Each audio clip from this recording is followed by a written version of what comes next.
وجاء من أقصى المدينة رجل يسعى قال يا قوم اتبعوا المرسلين اتبعوا من لا يسألكم أجرا وهم مهتدون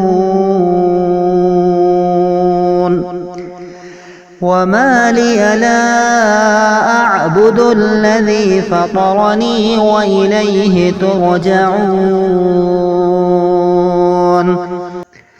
أتخذ من دونه آلهة إن يردني الرحمن بضر لا تغن عني شفاعتهم شيئا ولا ينقذون إني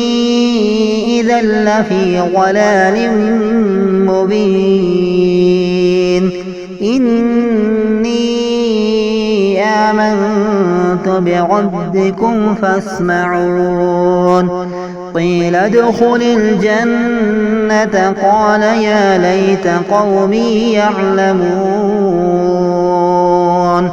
بما غفر لي ربي وجعلني من المكرمين وما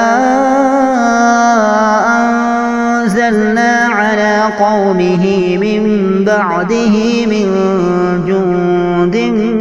من السماء